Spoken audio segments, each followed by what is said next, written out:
नमस्कार। युवा डाइजेस्ट के इस खास पेशकश में आपका स्वागत है।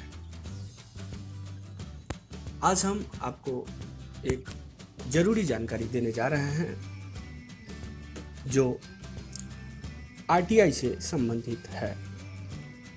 आरटीआई मतलब सूचना का अधिकार, राइट टू इंफॉर्मेशन। क्या आप जानते हैं कि आरटीआई कैसे लगाते हैं? आपको अगर कोई चीज़ जाननी हो तो आप क्या करते हैं? जाहिर है नेट पर जाकर जानकारी को खोजते हैं। लेकिन अगर बात सरकारी विभागों के कार्य प्रगति के बारे में जानने की हो तो आप क्या करेंगे? इसके लिए ही भारत सरकार ने एक व्यवस्था बनाई हुई है। इसी व्यवस्था को कहते हैं आरटीआई। आरटीआई का मतलब होता है सूचना का अधिकार, राइट टू इंफॉर्मेशन।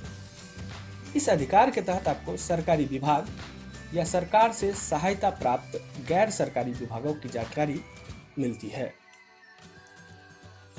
आपने कई बार सुना होगा कि सरकार आरटीआई की वजह से सवालों के घेरे में आ गई। ऐसा इसलिए होता है कि इसमें सरकारी विभाग को पूरी निष्ठा के साथ सच्चाई बतानी होती है। दिल्ली के सीएम अरविंद केजरीवाल सूचना के अधिकार के तहत ही कई बड़े खुलासे कर चुके हैं। यही नहीं, आज देश के कई नामचीन आरटीआई कार्यकर्ता इस कार्य में लगे हुए हैं।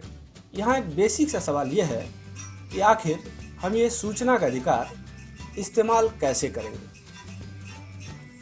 आइए यहाँ आपको विस्तार से सब कुछ बताते हैं। ऐसे फाइल करें आरटीआई। पहले जान लेते हैं कि आरटीआई के बारे में हमारा संविधान क्या कहता है। दरअसल आरटीआई को संविधान की धारा 19(1) के तहत एक मूलभूत अधिकार का दर्जा दिया गया है। धारा 19(1) जिसके तहत हर नागरिक को बोलने और अभिव्यक्ति की स्वतंत्रता दी गई है और उसे ये जानने का अधिकार है कि सरकार कैसे कार्य करती है, इसकी क्या भूमिका है।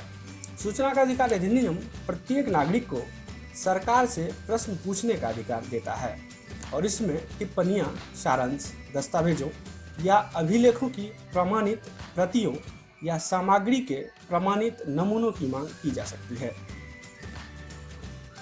आप दो तरीकों से इसे फाइल कर सकते हैं। पहला, आरटीआई की वेबसाइट से फॉर्म निकालकर ऑफलाइन या फिर ऑनलाइन। अपने फॉर्म में आपको सहायक लोक सूचना अधिकारी या लोक सूचना अधिकारी का नाम और उसके कार्यालय का पता देना होगा।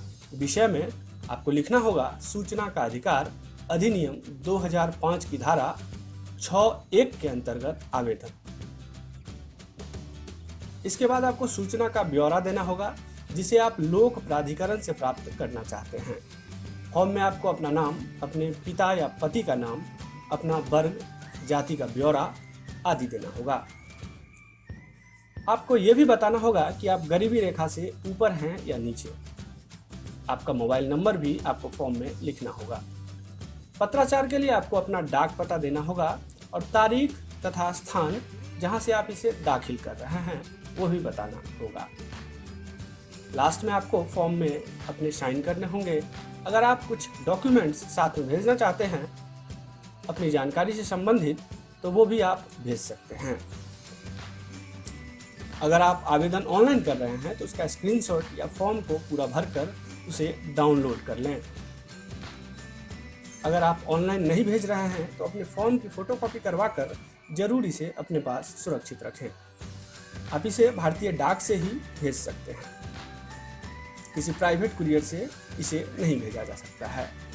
इस बात का विशेष ध्यान रखें। आपको निश्चित समय सीमा के अंदर सरकारी विभाग की तरफ से मांगी गई जानकारी दे दी जाएंगी। अगर आप आरटीआई संबंधी और कोई जानकारी चाहते हैं तो हमें बताएं। ये प्रस्तुति कैसा लगा इसके बारे में भी अपने विचार रखें। धन्यवाद।